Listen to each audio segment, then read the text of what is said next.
Assalamualaikum warahmatullahi wabarakatuh. Waalaikumsalam warahmatullahi wabarakatuh. Selamat siang teman-temanku semua. Alhamdulillah kita bisa bertemu lagi hari ini.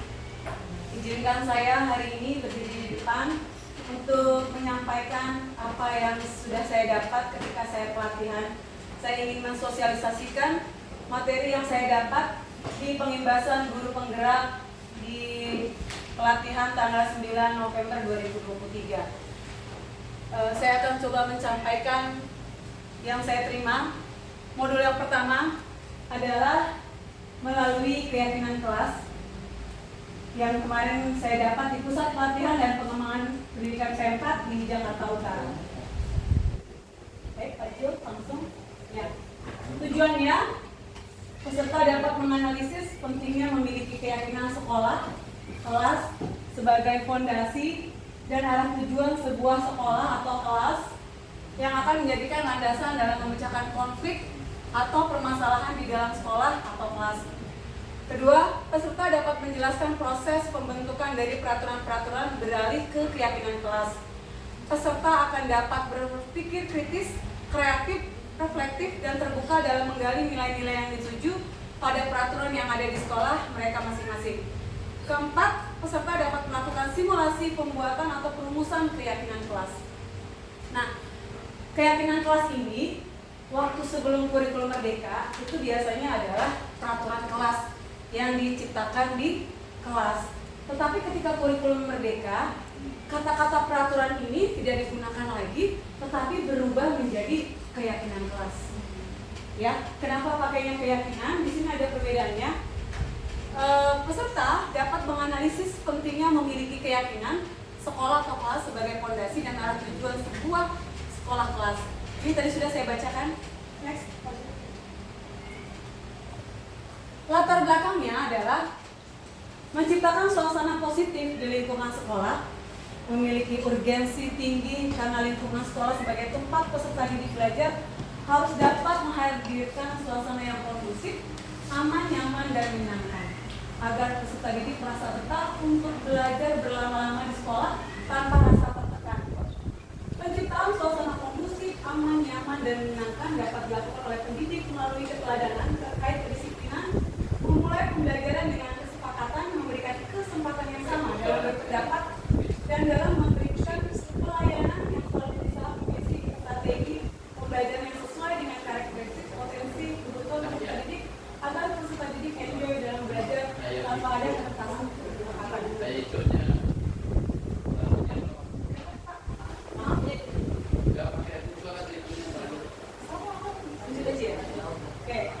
Keyakinan kelas dan peraturan kelas adakah adalah hal yang sama? Nah ini, kira-kira sama atau tidak?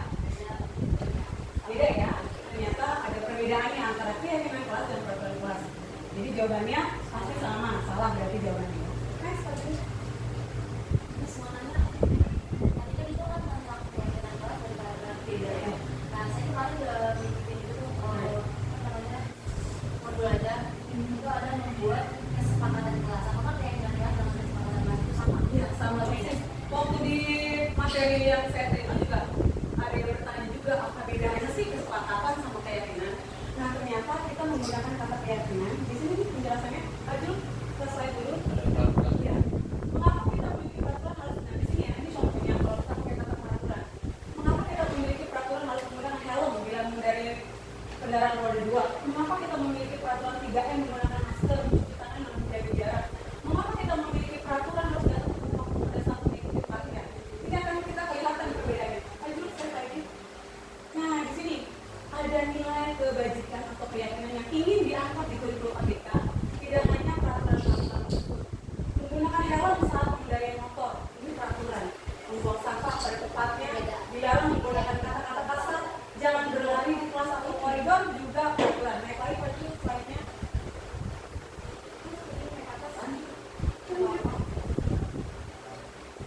Ya, nah inilah nilai kebajikannya, nilai kebaikan yang diangkat pakai keyakinan. Jadi kita tidak hanya menggunakan hal satu dari motor, tapi kita punya penilaian atau keyakinan bahwa itu untuk keselamatan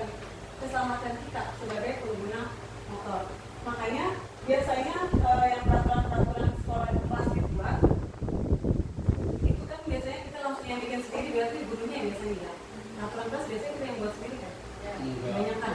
Enggak. Kita kalau yang keselamatan, kalau yang peraturan biasanya kita biasanya masih langsung tanpa panduan dari anak-anak. Nah, iya. Nah, kalau keyakinan kelas ternyata kita harus berdiskusi, iya, sama kelas kita. Disesuaikan dengan kebutuhan kelas 1, kelas 2, kelas 3 pasti berbeda keyakinan kelas tentang kelas 4, kelas 5 dan kelas 6. Ya, ya, inilah nilai keselamatan, inilah yang disebut keyakinan. Keyakinan ini bersifat universal yang disepakati secara tersirat dan tersurat, lepas dari latar belakang suku, negara, bahasa maupun agama.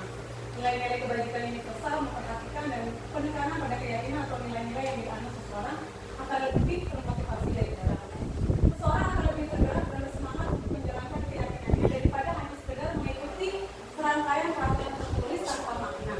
Murid-murid pun demikian, mereka perlu memahami tujuan dari keyakinan yang dibuat, mendengarkan dan memahami arti sesungguhnya peraturan yang diinginkan. Lanjut, Pak Ju. Nah, syarat-syarat keyakinan kelas biasanya ini dibuat berarti di awal kita belajar, awal tahun ajaran baru ya. Biasanya di bulan Juli kita udah mulai dulu nih dibikin dulu. Pertama bersifat lebih abstrak daripada peraturan yang lebih rinci dan konkret. Jadi keyakinan kelas itu biasanya lebih ringkas kata-katanya, nggak panjang lebar ya. Dia lebih abstrak sifatnya ya. Berupa pernyataan-pernyataan universal, dibuat tidak terlalu banyak sehingga mudah diingat dan dipahami semua warga kelas. Sesuatu yang dapat diterapkan dari lingkungan tersebut, semua warga kelas mereka ikut berkontribusi dalam pembuatan keyakinan kelas lewat kegiatan curhat pendapat, bersedia meninjau kembali keyakinan kelas dari waktu ke waktu. Jadi bisa berubah nih, disesuaikan dengan kebutuhan, misalnya per bulan, 3 bulan. Ada yang perlu ditambahkan nih, tambahkan nggak nih keyakinan kelasnya? Mungkin setelah 3 bulan ternyata anak-anak seperti ini nih, wah berarti harus ada lagi yang baru misalnya gitu. Jadi bisa ditambah lagi poin keyakinan kelas. Nah, pelaksanaan menggunakan budaya positif melalui keyakinan kelas bertujuan untuk mengenalkan keyakinan kelas kepada peserta didik, menyusun keyakinan kelas bersama peserta didik, membiasakan penerapan keyakinan kelas untuk menentukan self disiplin pada peserta didik. Nah, langkah-langkah membuat keyakinan kelas ini: 1. Melaksanakan sosialisasi melalui paparan singkat terkait keyakinan kelas kepada peserta didik.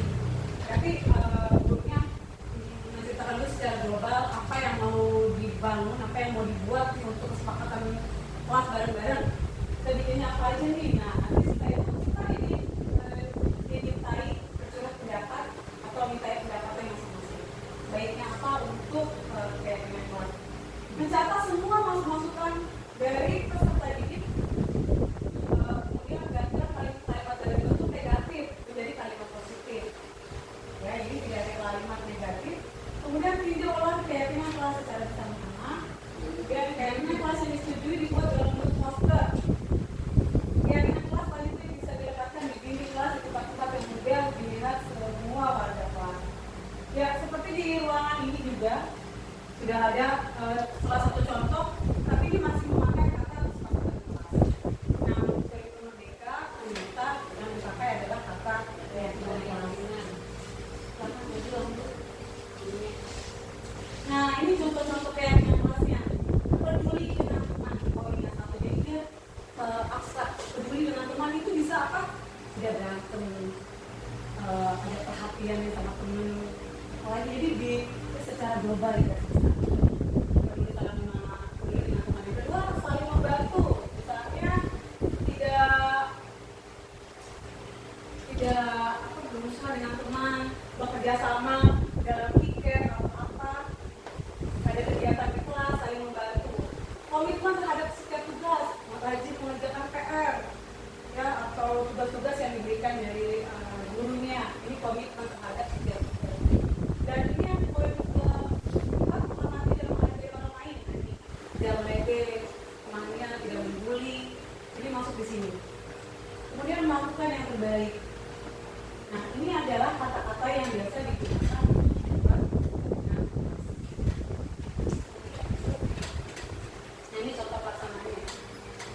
dari sekolah lain, teman-temannya dibuat kesepakatan nanti ditulis, mereka nulis pakai tangan gitu, pakai tangan apa aja nih, maunya apa aja, nanti ditempelin di depan, nanti baru dijadiin rangkuman poin-poin yang paling pentingnya apa saja, nanti saja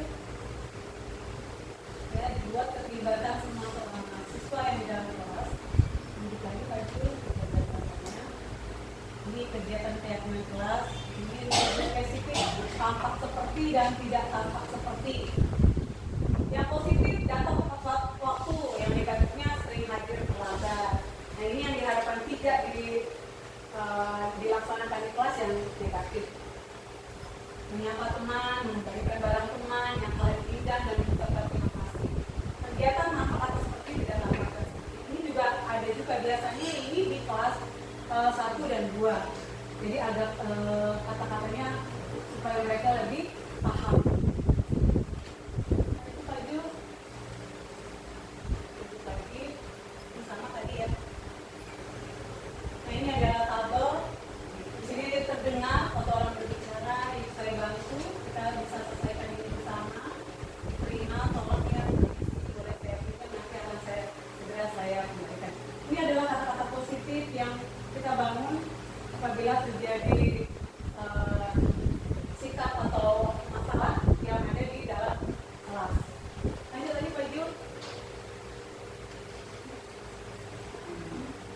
Kegiatan tugas murid, kegiatan tugas saya, tugas kamu. Nah ini untuk kegiatan pendalaman kegiatan kelas. Biasanya biar tahu teman-temannya kelas anak-anaknya di kelas itu melakukan kegiatannya apa saja. Lanjut Pak Ju.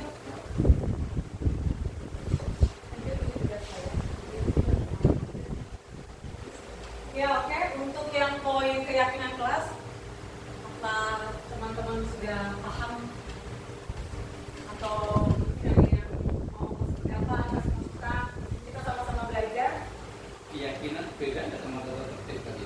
Beda ya? Iya beda ternyata Pak. Saya juga Terus keyakinan itu merujuk pada apa? Iya, pada nilai. Nggak ada saatnya apa? Nilai apa? Padahal sekolah itu punya tata tertib, di lingkungan punya tata tertib. Nah, keyakinan produk sendiri nanti kan nggak sesuai dengan tata tertib sekolah. Enggak, kalau yang keyakinan kelas itu memang buat forum di kelas saja. Khusus kelas. Tapi nggak merujuk pada tata tertib sekolah. Bisa merujuk bisa. Jadi tetap peraturannya yang keyakinan kelasnya pasti kelas 1 berbeda dengan kelas 2, kelas 3 berbeda dengan kelas 4. Keyakinan sekolah gitu kan? Enggak, sampai keyakinan kelas. Keyakinan sekolah. Enggak, iya, tidak.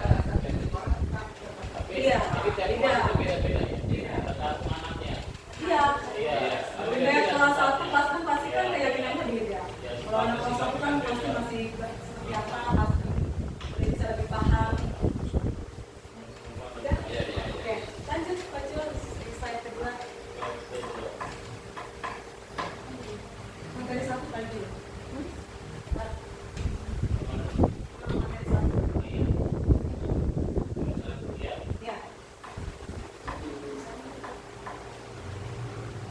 Ini lanjut materi yang berikutnya adalah pembahasan modul TGT 5. Nanti Pak Jo, slide kedua.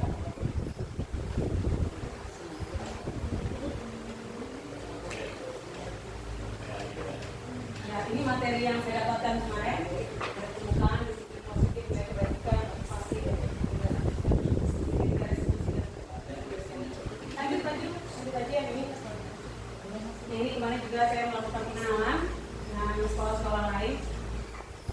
Dari 140 guru sejak Jakarta Utara, JU1 dan JU2, dari guru TK sampai guru SMA. Lanjut. Ya, ada ice breaking. Jadi apa diutamakan di kurikulum Merdeka itu di sela-sela waktu dalam mengajar, kalau bisa tuh kita mengadakan ice breaking.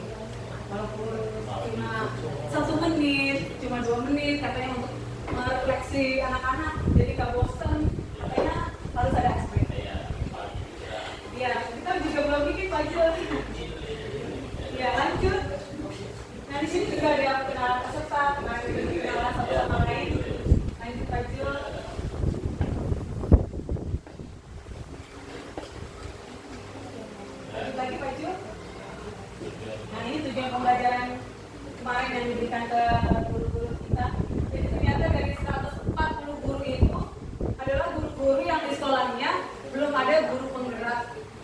Jadi kenapa 140 itu dipilih? Ternyata itu guru-guru yang pas sekolah itu yang belum ada guru penggeraknya. Jadi diharapkan 140 guru ini bisa mengibaskan ke teman-temannya. Paling tidak ada materi guru penggerak sedikit lah yang ada yang nyampe di sekolah gitu. Poinnya seperti itu. Ya, senyatanya sudah ada yang seperti itu. Ya.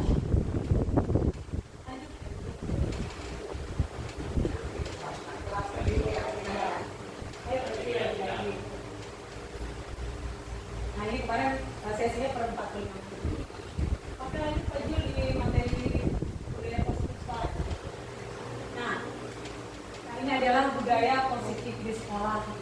Tugas saya di samping kemarin dapat sosialisasi ini, kalau bisa kita menciptakan budaya positif di sekolah. Alhamdulillah kalau sulasi kita sudah banyak kegiatan budaya positifnya.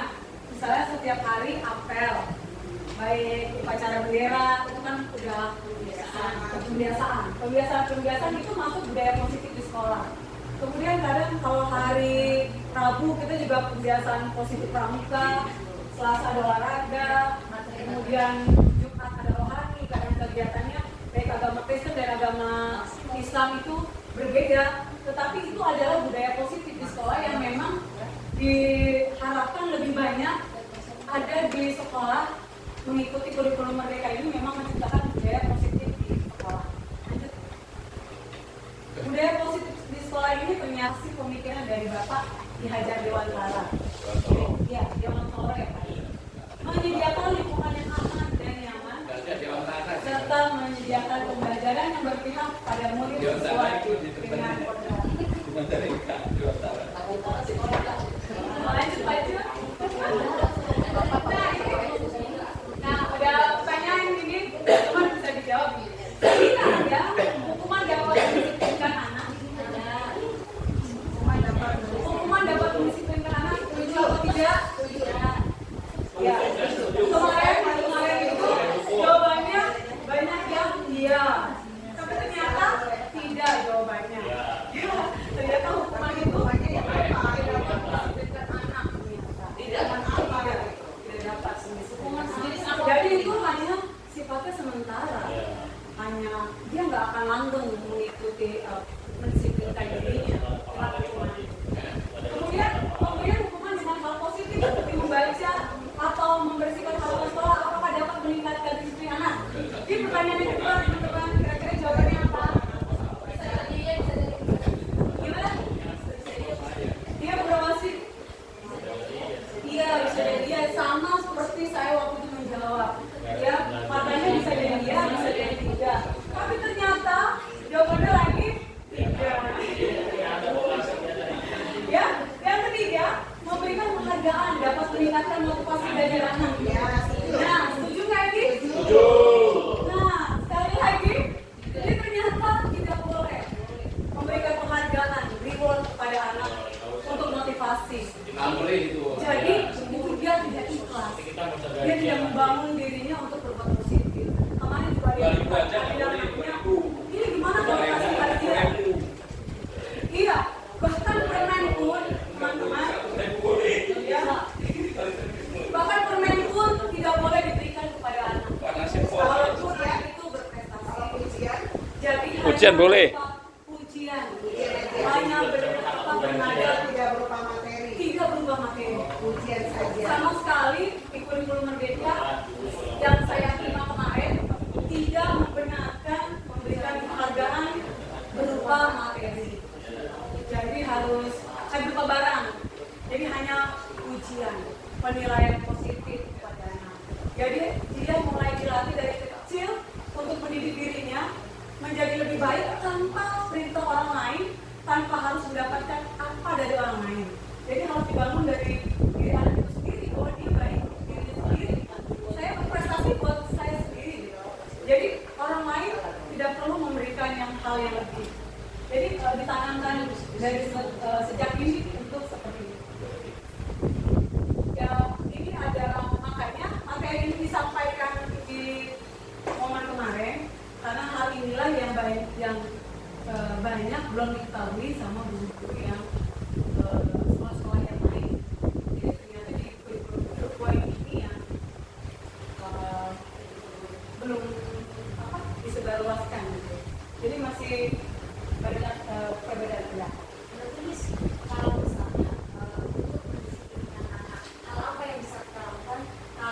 bisa berlingkup. Iya, kemarin juga ada yang nanya gitu. Kita balikan lagi ke Bu Putih. Kemarin itu coachingnya hanya berbicara berikan tidak ujian. Oh ya benar. Kalau kita kan nggak boleh berlingkup, makanya itu. Bagaimana atau apa caranya agar kita bisa mendisiplinkan anak itu? Iya, kemarin juga nanti ada video-videonya. Tiara, yang saya jelaskan. Saya juga kemarin sudah berulas. Kenapa sih kok nggak boleh bisa ngasih Tuhan?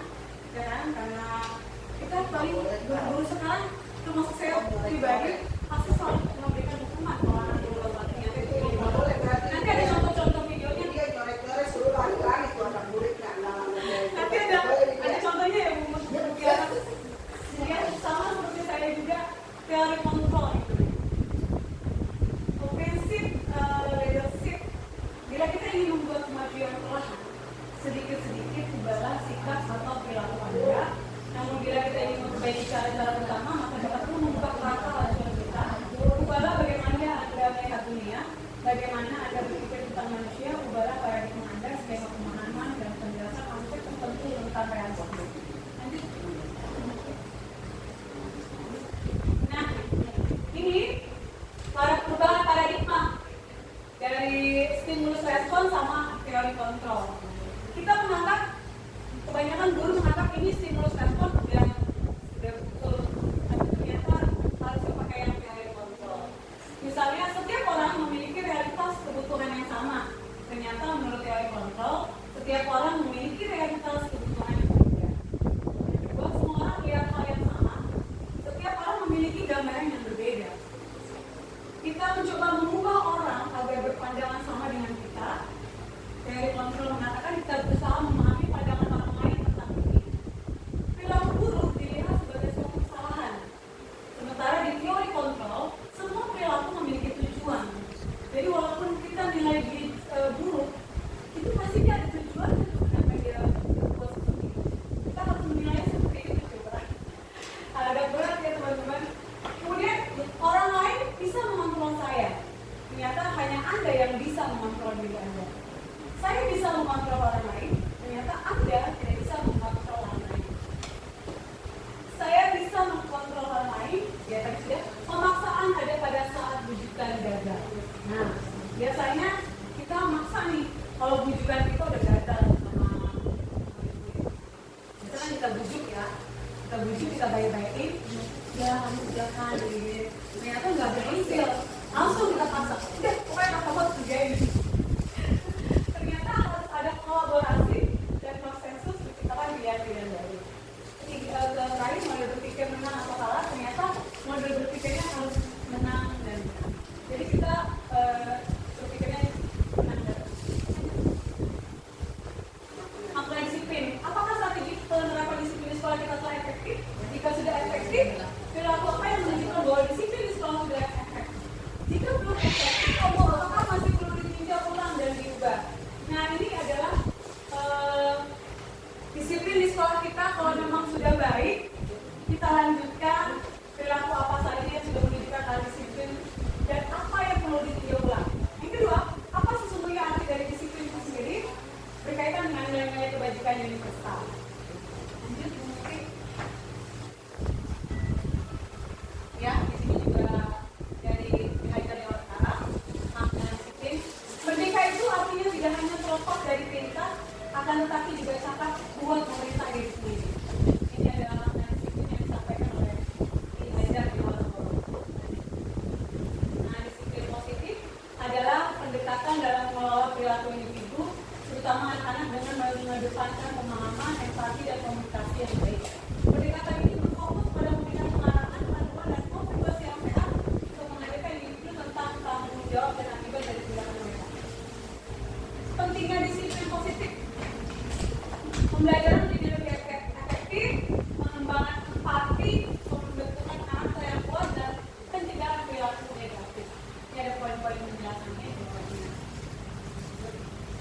Nah, tujuan dari disiplin positif adalah menanamkan motivasi pada murid-murid kita, yaitu untuk menjadi orang yang mereka inginkan dan menghargai sendiri dengan nilai-nilai yang mereka percaya. Nilai-nilai kebajikan universal, nilai-nilai kebajikan adalah sifat positif manusia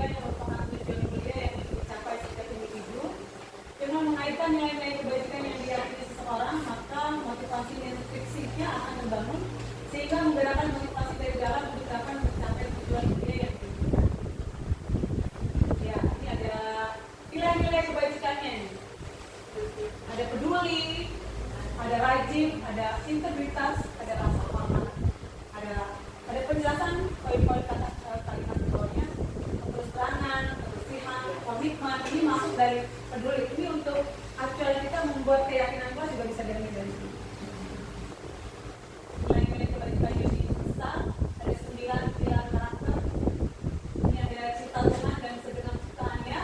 Kemudian ada kemandirian dan tanggung jawab, kejujuran, amanah, hormat dan santun, dermawan, suka menolong dan gotong royong, percaya diri, kreatif dan pekerja keras, kepemimpinan dan keadilan, baik hati dan toleransi. Ini termasuk dari profil pelajar Pancasila. Lanjut, nah ini disiplin positif, teori pilihan dari William Glasser. Sama seperti yang tadi. Lanjut Bu.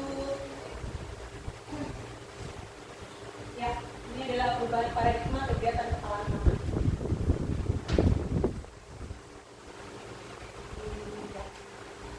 Jadi di sini teorinya, kalau kita misalnya di tangan kita ada karet, misalnya ada karet yang ada kotak kertas, kita genggam.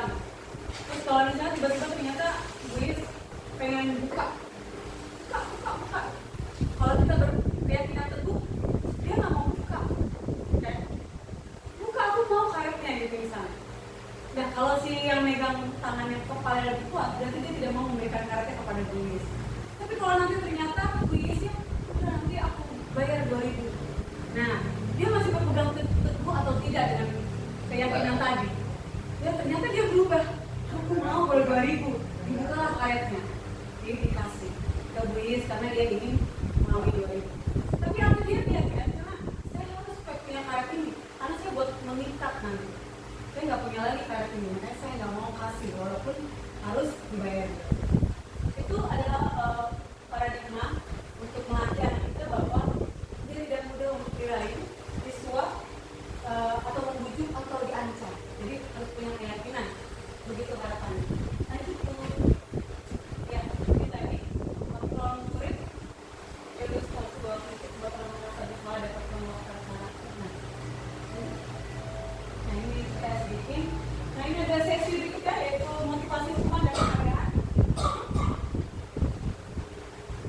Nanti slide.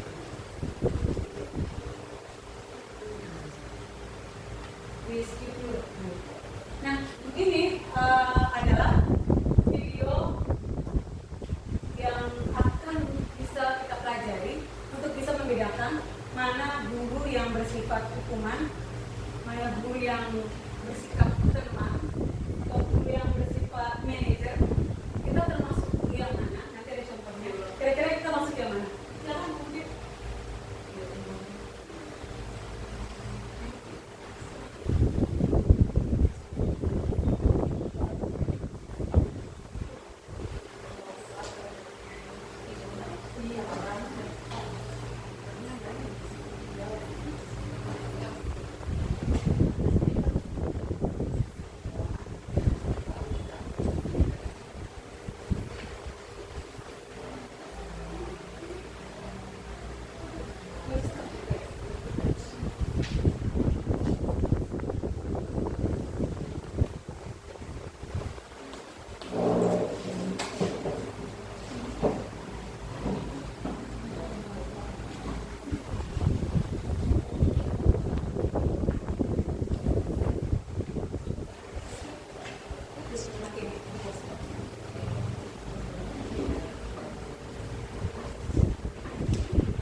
Bapak Guru hebat.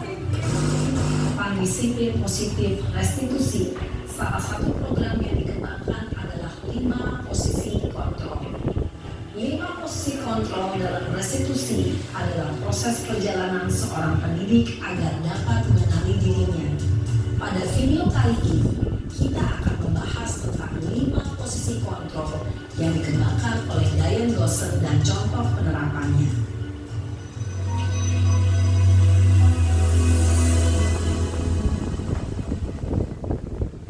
5 posisi kontrol itu adalah 1.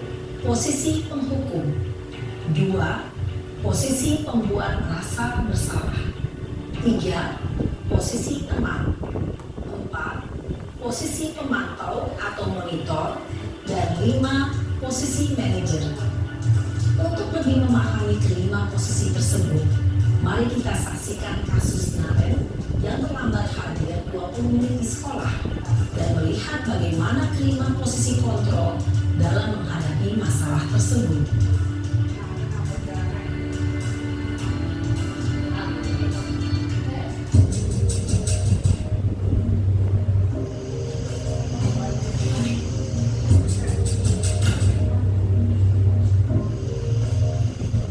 Naren! Sini kamu! Selamat pagi, Bu. Selalu terlambat. Kamu deh, pasti terlambat. Maaf, Bu. Saya Apa? Apa coba? Alasan kamu apa lagi?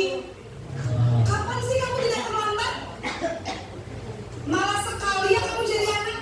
saya Dasar pemalas. Gak kapok-kapok sih kamu. Sudah berapa kali terlambat? Sana, kamu keliling lapangan basket 2 kali. Kenapa saya harus keliling lapangan basket, Bu? Kenapa? Kamu melawan ibu. Berani-beraninya jawab. Sudah terlambat, masih berani jawab pula. Sekarang, keliling lapangan basket 5 kali sekalian. Biar kapok. Cepat. Pergi sana ke lapangan basket. Nah ini yang hukum ya. Posisi penghukum biasanya berbicara dengan nada tinggi, menghardik, menunjuk-nunjuk, menyakiti, dan menyindir. Hukuman bisa berupa fisik maupun psikis. Ibu dan Bapak Guru hebat. Dampak yang terjadi pada murid ketika guru berada pada posisi penghukum adalah murid cenderung akan memberontak, bahkan menyimpan dendam.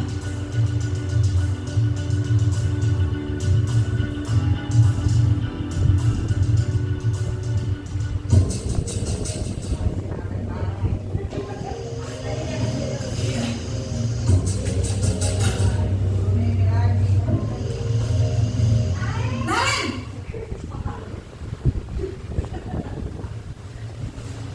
Selamat pagi, Bu. Naren! Kamu kenapa terlambat lagi, nak? Ya Tuhan, Naren. Kamu senang ya bikin ibu susah ya? Kalau kamu terlambat lagi, nanti ibu yang ditegur bapak kepala sekolah, nak. Disangka ibu tidak bisa membina kamu. Duh, gimana ini? Maaf, Bu. Duh, Gusti Naren. Kamu suka ya kalau ibu ditegur bapak kepala sekolah? Terus, sekarang ibu harus tulis apa yang di buku absen? Ini kamu sudah sering terlambat loh. Ibu harus apa coba? Maaf, Bu. Maaf sekali. Ya sudah, lain kali jangan bikin ibu susah lagi ya nak ya. Ibu tidak akan kuat lagi kalau kamu begini terus.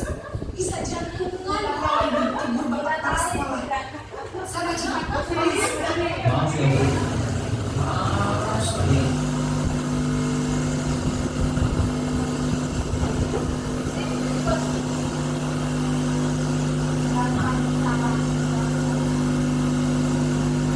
Katakan murid merasa memandang buruk dirinya sendiri, merasa tidak berharga, dan tidak sanggup membahagiakan orang lain. Ketika guru mengambil posisi membuat rasa bersalah, murid akan menganggap dirinya dirinya yang bersalah dan ia akan menyimpan emosi negatif tersebut di dalam dirinya.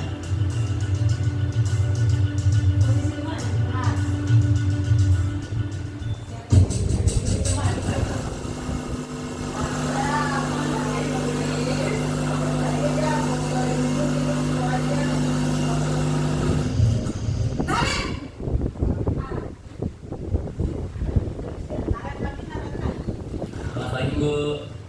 Wah, sudah jam berapa ini nak? Terlambat lagi ya sayang. Iya Bu. Habis ibu saya bangun pas satu Bu. Kamu malah menyalahkan ibu kamu. Kamu bukannya anak yang larinya paling kencang. Kok terlambat sih? Iya Bu, saya memang terlambat bangun tadi. Jadi biarpun saya lari kencang, tetap gak kekejar Bu. Ya sudah sana. Nanti lain kali larinya lebih kencang lagi ya. Biar gak terlambat lagi. Bikin seneng ibu. Demi ibu. Bisa kan? Bisa lah Bu. Ya sudah sana masuk kelas. Ibu beresin urusan absen kamu. Kamu ini ada-ada saja.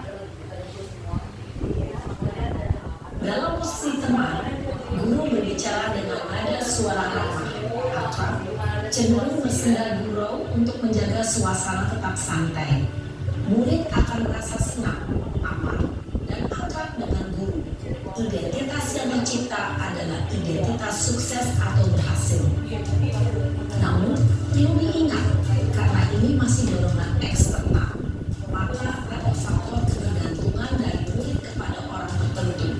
Di sini, guru absennya, sehingga di lain waktu, murid bisa berperilaku baik, namun hanya kepada orang-orang tertentu saja.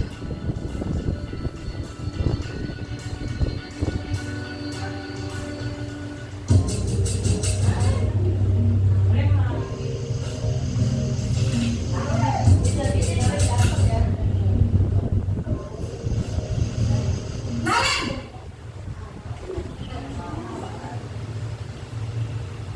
Selamat pagi Bu. Naren, apa peraturan sekolah kita tentang jam berapa kita harus masuk sekolah, nak? Kita harus di sekolah jam 7 Bu. Iya betul, sekarang sudah jam 7.20. Naren sudah tahu konsekuensinya jika terlambat hadir. Paham Bu, saya harus tinggal kelas pas jam istirahat selama 20 menit. Iya benar, konsekuensinya demikian. Jadi nanti jam 9.30 pas istirahat, kamu harus tinggal di kelas, kerjakan tugas tambahan untuk ketertinggalan kamu, ya? Baik Bu. Posisi pemantau mengandalkan penghitungan atau data untuk mengontrol murid.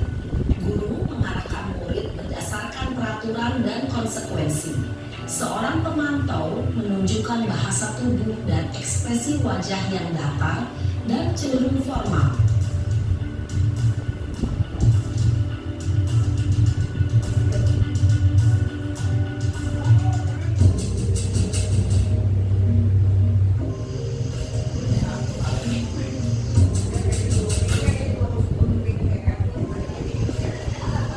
Naren!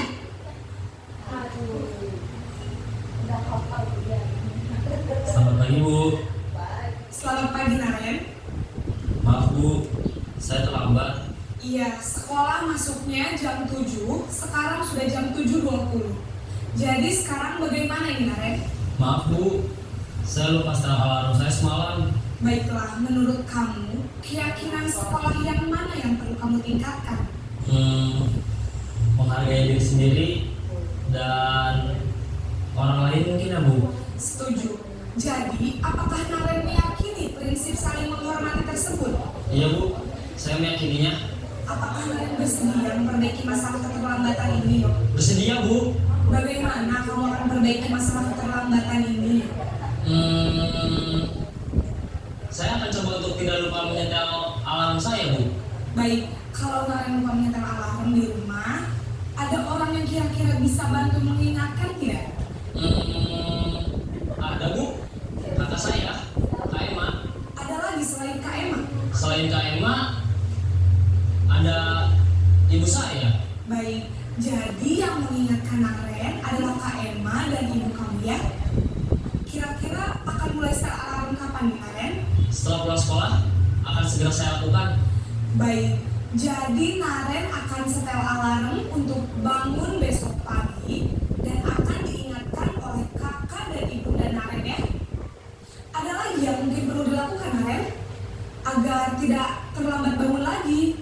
Tidak ada, Bu. Baik Naren, terima kasih untuk kerjasama kamu. Sekarang kamu perlu kembali ke kelas untuk belajar. Baik, Bu. Terima kasih.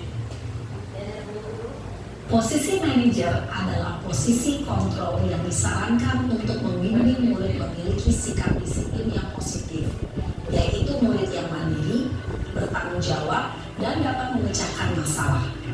Tujuan dari posisi ini adalah agar murid dapat berefleksi atas tindakannya. Guru akan dengan tulus memberikan pertanyaan-pertanyaan bermakna, sehingga membuat murid dapat belajar dari kesalahannya dan mencari sebuah solusi untuk menyelesaikannya. Ibu dan bapak guru hebat, setelah mengamati adegan kelima posisi kontrol tadi, kira-kira posisi mana yang paling ideal? Posisi mana yang dapat menunjang motivasi intrinsik murid? Ya, tentu posisi manajer. Posisi ini memang posisi ideal yang ingin dituju setiap pendidik. Pada posisi inilah, guru dapat menerapkan disiplin positif yang berpihak pada murid, yang memerdekakan murid. Perjalanan seorang pendidik tentunya tidak mudah untuk sampai pada posisi seorang manajer. Namun, tujuan kita pasti, yaitu menciptakan murid-murid yang mandiri, merdeka, dan bertanggung jawab. Semoga penggambaran 5 posisi kontrol yang telah diperlihatkan ini dan Ya, terima kasih teman-temanku. Itulah tadi ada 5 adegan yang disaksikan oleh kita bersama-sama. Kita sendiri yang bisa menilai diri kita berada di posisi kontrol yang mana, yang ke-1 kah, yang kedua, yang ketiga, atau yang keempat, dan yang kelima. Ternyata di kurikulum Merdeka ini, posisi manajer lah yang dianggap paling baik, yang untuk meningkatkan ke anaknya juga lebih baik. Jadi kita memberikan sanksi atau hukuman itu berdasarkan dialog sama anak. Jadi kita kembalikan ke anak, maunya bagaimana kan?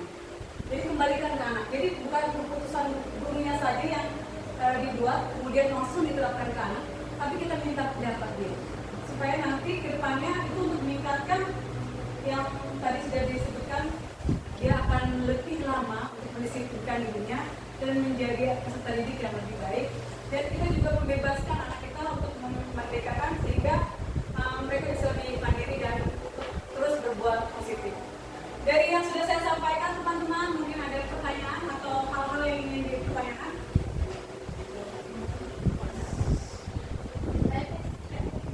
Tadi saya melihat dari video tersebut di posisi manajer itu dia menyebutkan mengenai keyakinan sekolah.